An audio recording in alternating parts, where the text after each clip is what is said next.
Hello students, are you okay? In this occasion, we will learn together about English for working in a hotel. Okay, I provide you with a text entitled Not Always Hospitable.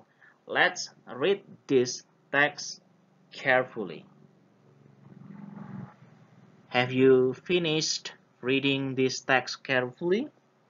Now I will give you brief information about what is written in this text. Ya. Jadi teks ini itu memberikan gambaran tentang industri hotel, pekerjaan di hotel secara umum ya. Bahwa jika pada puncak hari libur ataupun weekend misalnya Anda harus bekerja keras, Anda harus bekerja lembur, Anda harus bekerja 7 hari dalam seminggu. Kemudian juga menjelaskan tentang pentingnya teamwork, kerjasama dalam bekerja di sebuah hotel. Ya, setiap staf atau karyawan dari hotel itu harus bertanggung jawab atas pekerjaannya masing-masing dan bisa berkoordinasi dengan baik. Kemudian manfaat kalau bekerja di hotel ya cukup lumayan ya. Anda mendapatkan gaji, Anda mendapatkan cuti liburan, cuti sakit, Anda mendapatkan makanan gratis, dan juga bahkan Anda mendapatkan liburan gratis. Kemudian jika Anda berminat untuk bekerja di hotel, Anda haruslah orang yang menyukai bekerja dengan orang dan juga suka melayani orang karena hotel ini, hospitality ini adalah bidang yang menjual atau memberikan pelayanan dalam bentuk jasa. Okay.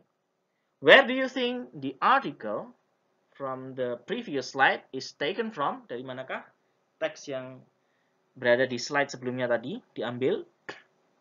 Iya, jawabannya the text is taken from, diambil dari a career's guide ya, karena tadi berisi tentang penjelasan karir, pekerjaan di sebuah hotel ya, termasuk benefitnya, disadvantages-nya, kemudian sistem kerjanya, kerjasamanya, dan lain-lain. Now for practice, let's answer these 5 questions. You may write down your answer on your book ya. Jadi silahkan dikerjakan sebagai latihan 5 soal ini. Find 5 jobs or areas of work that are mentioned in the text sampai find 3 adjectives that describe a career in the hospitality industry. Silahkan cari, jawabannya pasti ada di teks yang ada di slide sebelumnya tadi. Kalau sudah ketemu di bagian mana jawabannya berada di teks tersebut, maka silahkan digarisbawahi atau di stabilo ya. Bagian tersebut, lalu tulislah jawabannya di buku tulis Anda. Oke ya. So, what are the advantages and disadvantages of working in a hotel? Ya, tadi we have discussed the advantages and disadvantages of working in a hotel. For example, the advantages are we will get paid with affordable, with good salary, and then we will get free holidays, we will get sick leave and also holidays leave, we will get free meals, free beverages. And how about the disadvantages? Yeah, the disadvantages is that we must work hard, especially in the peak holidays or in the weekend. We can have extended working hours. We should or we must work 7 days a week without a holiday in a week. That's the disadvantages. Now, how about the vocabulary related to the hotel jobs? Let's see. Chambermaid. Chambermaid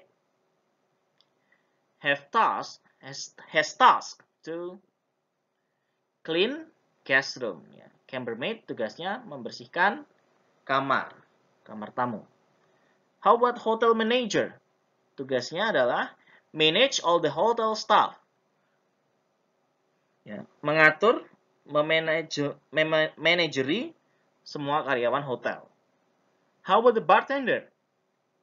Tugasnya serve guests at the bar, melayani para tamu di bar. How about accountant? Does the hotel's finances? Mengurus keuangan hotel, pemasukan, pengeluaran, pajak, dan sebagainya. How about concierge? Tugasnya adalah gives information and help guests. Concierge itu resepsionis. Tugasnya memberikan informasi dan juga melayani tamu ya di front office itu. How about porter? The porter has task to carry guest bags to their rooms. Membawakan tas para tamu ke kamar mereka dan juga mengantarkannya ke kamar mereka. How about the waiter? The waiter has job to serve guests in the restaurant. Tugasnya, pekerjaannya melayani para tamu di resto. And last, how about the marketing manager? His task is to find business for the hotel, mencarikan pelanggan, customer untuk pemasukan hotel. Now let's try to pronounce the 8th sound in English in some words below.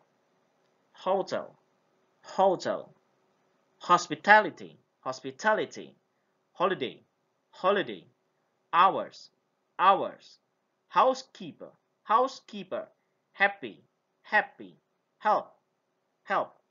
Jadi huruf H, letter H dalam bahasa Inggris itu ada yang membacanya voiced, dibunyikan, berbunyi, dan ada yang juga voiceless, tidak bersuara seperti pada kata hours. Hours, bacanya bukan hours, tapi hours. Hours. Now let's move to the adverbs of frequency. Adverbs of frequency itu adalah kata keterangan frekuensi. Lihatlah contoh di bawah ini.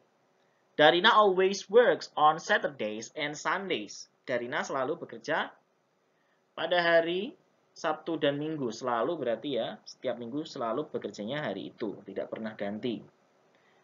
Kemudian usually juga merupakan sinonim dari always yang artinya selalu. She usually works from 9 to 1. Dia selalu bekerja dari jam 9 hingga jam 1.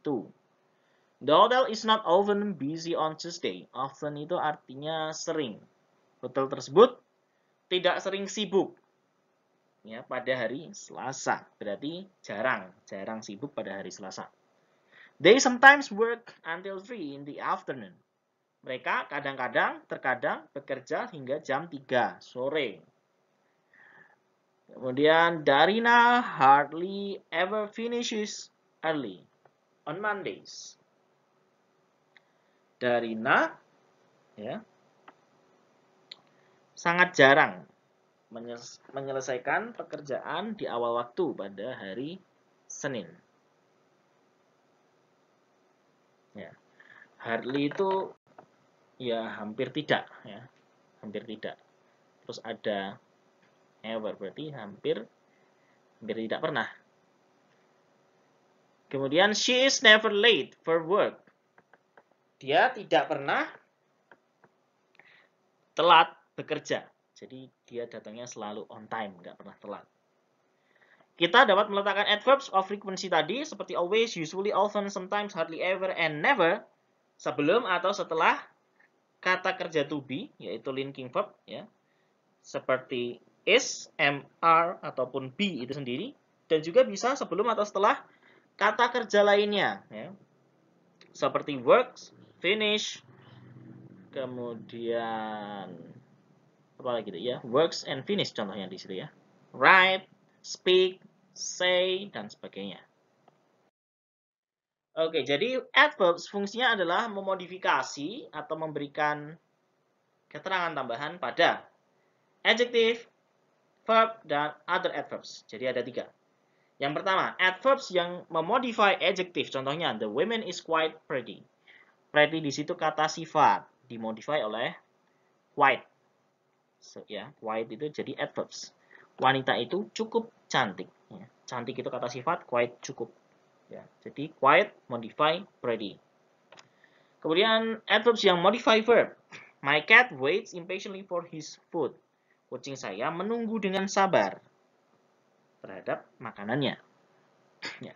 Impatiently itu adalah adverbs yang memodify verb waits. Kemudian adverbs yang memodify other adverbs. Contohnya, Philip sings too loudly. Too di situ adalah adverbs yang memodifikasi other adverbs, yaitu loudly. Loudly itu juga adverbs.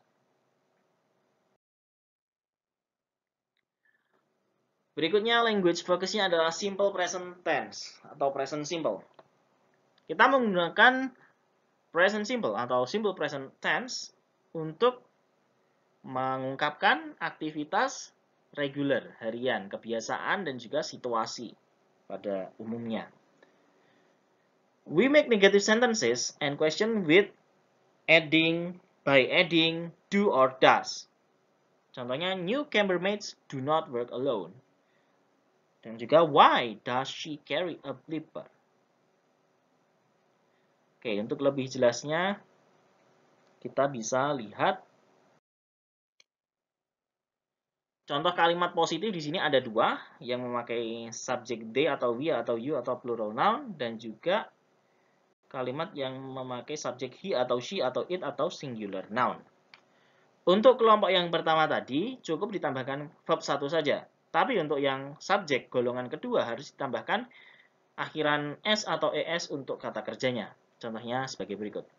They buy many mangoes. Dan she teaches English every Tuesday and Friday. Lihatlah perbedaannya. Pada kata kerja ada yang berakhiran s atau es karena subjeknya tadi he, she, it atau singular noun. Tapi untuk subjek they, we, you atau plural noun tidak memakai akhiran s atau es, cukup verb satu saja. Lalu untuk kalimat negatif tinggal menambahkan not ya setelah kata do atau does ya. Do untuk subjek they, we, you plural noun dan does untuk subjek he, she, it atau singular noun. Contohnya sebagai berikut. They do not buy a mango. She does not teach English every Tuesday and Friday. Lalu untuk kalimat tanya, cukup ditambahkan do atau does di awal kalimat, lalu diikuti WH question word jika ada, kalau tidak ada ya langsung subjeknya. Contoh perubahan dari kalimat yang di atas tadi menjadi kalimat tanya adalah sebagai berikut. Do they buy a mango? Atau does she teach English every Tuesday and Friday? Nah, silahkan lengkapilah skrip transkrip wawancara berikut dengan bentuk yang benar dari kata kerja yang ada di dalam kurung. Contohnya itu ya. So, what do you do in your free time, Darina? It depends. I sometimes go to the beach in the morning and relax. Itu tetap menjadi go karena subjeknya I, ya. Kalau subjeknya she ya, she goes. Tapi karena subjeknya I ya, go. Nah, silahkan Anda lanjutkan. Ini, praktisnya ini Anda kerjakan dan ditulis di buku tulis Anda. Sampai nomor 15. I dalam kurung not atau do itu ya tutup kurung, bla bla bla, a lot in the week. Okay, now let's try to pronounce bunyi S atau Z atau is. Contohnya, likes, plays, changes, goes, watches, flies, starts, washes, wants, finishes, arrives. Ya, jadi bunyi S itu ada 3 macam ya, ada yang S biasa, ada yang Z, ada yang is gitu. Oke, yang terakhir ini ada an example of hotel staff profile. Silahkan nanti bisa Anda baca sendiri dan juga dari teks ini Anda bisa gunakan untuk menjawab pertanyaan readingnya. Itu ada 4 soal itu. Misalkan, Vanessa has not worked at the hotel for very long.